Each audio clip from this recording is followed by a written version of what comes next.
ईशवाणी के सभी दर्शकों को मेरा प्यार भरा जय शु। मेरा नाम है अगस्टिन मैथ्यू और मैं आज आप सबके सामने उड़ाऊ पुत्र की कहानी सुनाने जा रहा हूँ। इसे एक मनुष्य के 2 पुत्र थे। एक दिन छोटे बेटे ने अपने पिता से कहा कि संपत्ति का जो भाग मेरा है वह मुझे दे दीजिए। पिता ने अपनी संपत्ति को 2 भागों में बांट दिया और अपने दोनों पुत्रों को वह दे दिए। कुछ दिन बाद छोटे पुत्र ने अपनी वो संपत्ति एकत्र कर ली और दूर देश चला गया। वहां उसने भोग विलास में अपनी सारी संपत्ति नष्ट कर दी। जब वह सारी संपत्ति खर्च कर चुका था तब उस देश में भारी अकाल पड़ा, इसलिए उसे एक निवासी का नौकर बनके रहना पड़ा। उसने लड़के को अपने सुअरों को चराने के लिए रखा। जो फलियां सुअर खाते थे वह उससे ही अपना पेट भरना चाहता था, पर कोई उसे वह भी नहीं देता था। तब वह होश में आया और उसने सोचा कि मेरे पिता के घर कितने सारे नौकर हैं और सबको भर पेट खाना मिलता है और मैं यहाँ भूख से मर रहा हूँ। मैं अपने पिता के घर जाऊंगा और वहां जाकर अपने पिता से कहूंगा, पिताजी, मैंने स्वर्ग के विरुद्ध और आपके प्रति पाप किया है। मैं आपका पुत्र कहलाने योग्य नहीं हूँ। आप मुझे अपने सेवकों में से एक बना के रख लीजिए। यह सोचकर वह अपने पिता के घर की ओर निकल पड़ा।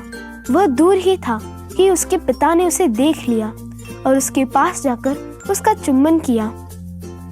उसने अपने पिता से कहा, पिताजी, मैंने स्वर्ग के विरुद्ध और आपके प्रति पाप किया है। मैं आपका पुत्र कहलाने योग्य नहीं हूँ। आप मुझे अपने नौकरों में से एक बना के रख लीजिए।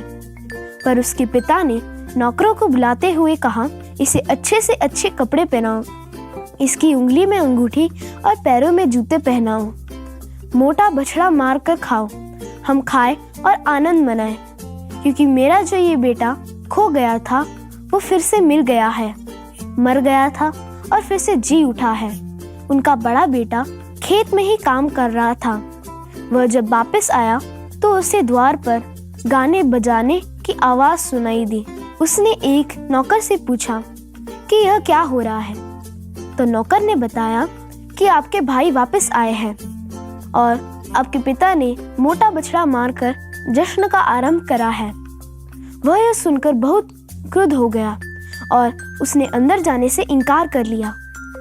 उसे मनाने के लिए उसके पिता उसके पास आए, पर बेटे ने उसके पिता से कहा, मैं हमेशा आपके साथ रहा, आपकी सेवा करी और आपकी एक भी आज्ञा का उल्लंघन नहीं करा, पर फिर भी आपने मुझे एक छोटा बकरा भी नहीं दिया जिससे मैं अपने दोस्तों के साथ आनंद मना सकूं। यह सुनकर पिता ने कहा, बेटा, तुम तो हमेशा मेरे साथ रहते थे। जो मेरा था वह तुम्हारा था, पर तुम्हारा यह जो भाई है वो खो गया था पर फिर से मिल गया है। वो मर गया था और फिर से जी उठा है। यह सुनकर वह दोनों वापस अंदर चले गए और जश्न मनाना आरंभ करा। जैसे पिता अपने बेटे के लिए रुके हुए थे, वैसे ईश्वर भी हमारे लिए स्वर्ग में रुके हुए हैं। अगर हम अच्छे काम करें और हमारे बुरे कामों के लिए प्रायश्चित करें तो हम उनके साथ स्वर्ग राज में प्रवेश कर पाएंगे। मैं मानता हूँ कि आपको मेरी कहानी अच्छी लगी हो। मैं दूसरी कहानी के साथ फिर से आऊंगा। तब तक के लिए जय शु।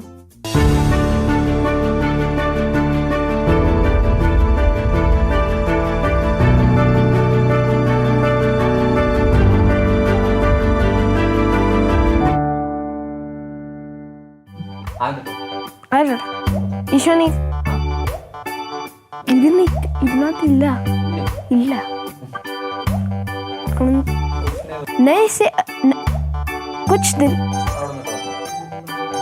അത് പറയുന്നു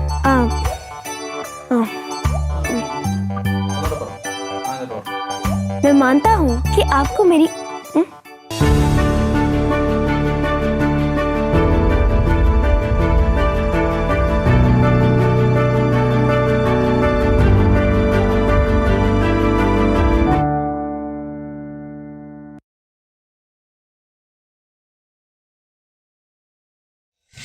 For latest videos and updates, like, share and subscribe. For instant notifications, press the bell icon.